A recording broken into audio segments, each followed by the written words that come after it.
Saya ingin berbagi sebuah kisah di sini. Kisah ini saya baru dapatkan sebenarnya dikirim oleh salah satu sahabat dekat saya, Abdurrahman Suhaib.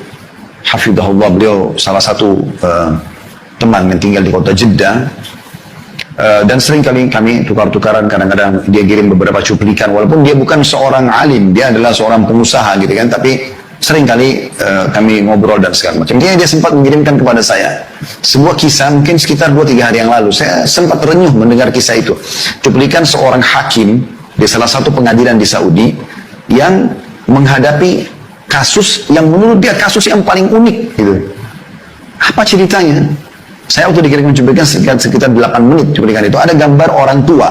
Ada seorang ibu tua sekali sudah keriput semua mukanya. Ada juga 2 laki-laki sudah tua di kanannya, di kanan gambar itu ya.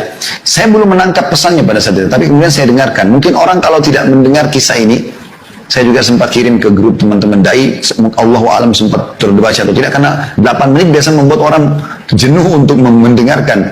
Tapi kalau didengarkan insya Allah akan dapat poinnya di situ. Nah, di situ hakimnya sendiri berbicara, dia mengatakan salah satu yang paling unik yang saya pernah temui dalam pengadilan, dia menjadi hakim puluhan tahun gitu. Dia bilang datang seorang yang menurut saya sudah tua, waktu itu lebih tua daripada si hakim, umurnya 60 tahun, sudah sangat tua, jenggotnya sudah putih, datang, ya, kemudian mendekat kepada hakim, masuk di pengadilan, dia mengatakan, saya punya keluhan hakim. Kata hakim, apa keluhanmu? Dia bilang, keluhanku aku mengeluhkan saudaraku, kakakku. Kata hakim, awalnya saya berpikir, umur 60 tahun, mengeluhkan kakaknya, masalah apa ini? Gitu. Sudah sangat tua gitu. Orang bertengkar mungkin antara 20 tahun sama 30 tahun, 40 tahun, mungkin masih kadang-kadang masih terjadi. Ini 60 tahun, berarti kakaknya lebih tua. Kata hakim, berapa umur kakakmu? Dia bilang 65 tahun. Apa permasalahan kalian? Kata dia, ceritanya adalah, saya menjadi tentara selama 30 tahun di daerah Tabuk. Tabuk cukup jauh. Di pinggiran Madinah, di pinggiran Saudi, perbatasan, 30 tahun. Dan saya memiliki seorang ibu yang tua. Ibu ini saya titipkan atau dijaga oleh kakak saya yang 65 tahun yang sedang saya keluhkan itu. Kata hakim, lalu apa yang kau keluhkan? Kakakmu menjaga ibumu dan kau pun menjadi askar. Kata dia, iya, ceritanya adalah selama 30 tahun itu saya selalu membagi gaji saya. Setengahnya saya pakai untuk kebutuhan, setengahnya saya berikan untuk kakak saya dan ibu saya. Selama 30 tahun dia bilang, saya pun kebanyakan menghabiskan waktu di wilayah sana. Sekarang saya sudah pensiun. Lalu saya datang, ketemu dengan kakak saya dan ibu saya, dan saya bilang sama kakak saya, sudah 30 tahun kamu berbakti sama ibu kita. Dan saya sekarang minta mohon kepada kamu agar memberikan kesempatan kepada saya berbakti sama ibu sebagaimana kau sudah berbakti. Saya cuma minta ibu ini pindah ke rumah saya sekarang. Lalu hakim, tiba-tiba kakak saya menangis, lalu mengatakan, demi Allah kau tidak akan pernah bisa merebut ibu dari aku. Kata si adik, saya bukan merebutnya, saya hanya sekedar mau memindahkan dia ke rumah saya dan anda bisa ketemu sama dia setiap saat. Kau bisa ketemu sama dia setiap saat. Kata kakak saya, demi Allah kau tidak akan pernah bisa merebut ibu dari saya. Sebaliknya kau yang datang kepada saya di rumah ini. Saya tidak akan mungkin melakukan itu. Dia ulangi lagi, dia bilang, saya ulangi lagi, kak, saya hanya memindahkan dia ke rumah saya supaya saya bisa merasakan kenikmatannya berbakti sama ibu sebagaimana engkau telah menikmatinya 30 tahun. Kata kakak saya, kau sudah mendapatkan pahala kami, 30 tahun kau mengirimkan setengah gajimu, maka sekarang biarkan ibu sama saya. Jadi subhanallah, kata hakimnya, selama ini orang bertengkar antara saudara memperebutkan warisan, memperebutkan kedudukan atau apalah. Ini memperebutkan di umur 60 sama 65 tahun siapa yang lebih bisa merawat ibunya. Itu luar biasa gitu. Hakim ini menceritakan sambil meneteskan air mata, di suaranya kayak agak parau gitu.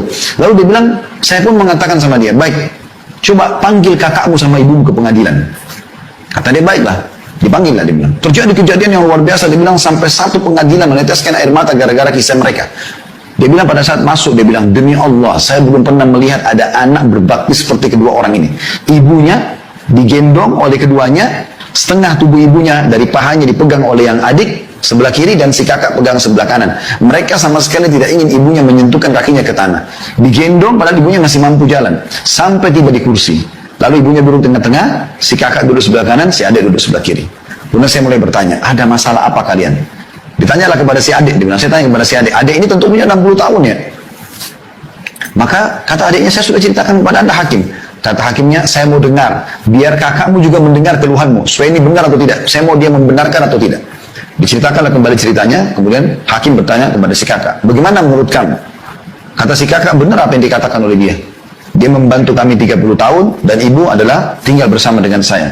Namun demi Allah wahai hakim, saya tidak akan pernah melepaskan ibu saya untuk tinggal sama dia. Dia boleh datang silakan. Tapi saya tidak mau kehilangan peluang ini. Gitu ya.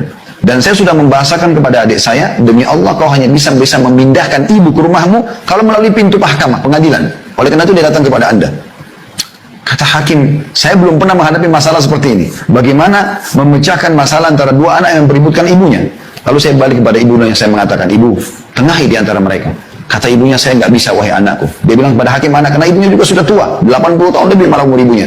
Yang ini ditunjuk si kakak, mata sebelah kanan saya. Yang ini saya adik, mata sebelah kiri saya. Dua-duanya ini berbakti sama saya. Saya tidak tahu harus menengahi mereka bagaimana. Maka saya pun berkata kepada si kakak, kalau saya melihat kasusnya, seharusnya memang adikmu punya hak. Dan kau bisa datang ke rumahnya. Dia punya hak untuk dibagi waktu sekarang. Karena si adik mengatakan, saya betul-betul hanya berharap sisa umur saya bisa berbakti kepada ibu saya. Maka setelah saya putuskan seperti itu, terjadi sebuah goncangan di pengadilan. Si kakak tiba-tiba menangis terisak-isak, lalu datang ke arah adiknya, mencium tangan adiknya, mencium lututnya adiknya, lalu memohon-mohon supaya ibunya jangan dipindahkan rumahnya. Sambil menangis, karena tangisan si kakak ini, kami semua satu pengadilan nangis. Gitu. Bagaimana mereka luar biasanya mau memperebutkan ibunya. Ini si kakak cium tangan dan lutut adiknya untuk minta supaya ibunya jangan dipindahkan rumah. Kata adiknya, wahai kakak, saya hanya minta pindah, berikan saya kesempatan berbuat baik sebagaimana kau telah buat baik sama ibu. Kau bisa datang. Setelah dia tahu adiknya tidak mau lagi melepas kesempatan itu, maka dia pun berkata kepada hakim, wahai hakim, saya akan menerima ini, tapi dengan syarat satu. Dia pegang tangan adiknya, dia mengatakan, ambil janji kepada adik saya ini atas nama Allah, dia akan berbakti pada ibu saya sebagaimana saya berbakti dulu. Apa yang saya buat di rumah, bersihkan kotorannya, urus pakainya, semua ini dia tidak boleh ubah itu. Dia harus buat bahkan bisa lebih baik daripada itu. Maka si adik pun berjanji, akhirnya pengadilan ditutup. Dan kata hakimnya, pada saat mereka keluar dari pengadilan, dua-duanya menggendong ibunya, ya, membagi dua tubuh ibunya, setengah yang pegang satu, yang satu lagi pegang sampai mereka keluar. Dan ini sebuah kisah yang luar biasa. Di zaman kita sekarang di mana banyaknya kedurhakaan pada orang tua, justru ada orang-orang yang seperti ini masih dalam fitrahnya. Di umur tua pun mereka tidak mau sia-siakan masalah itu. Ini luar biasa teman-teman sekalian. Nah, ini harusnya menjadi sebuah ibrah bagi kita, bagi yang punya orang tua. Jangan karena orang tua kita seorang pejabat misalnya, atau orang yang punya kemampuan, lalu kita anggap, oh orang tua saya mampu, saya nggak usah bakti. Akhi dan ukhti, berikan makanan, berikan kue kesukaannya, berikan sarung, pakaian, apa saja, sabunnya, samponya. Lakukan sesuatu yang kau mampu, mumpung mereka hidup. Pada saat mereka meninggal, peluangmu akan lebih kecil, walaupun bisa dengan mendoakan, menziarahi kuburnya, dengan bersedekah buat mereka. Tapi semasa hidup kau bisa mendapatkan ekstra dengan cara mencium tangannya, datang duduk memenuhi hajatnya, ngobrol-ngobrol saja, apa saja. Ringankan kesedihan mereka, gembirakan hati mereka. Karena orang tua itu teman-teman, dengan kita datang saja sudah sangat gembira.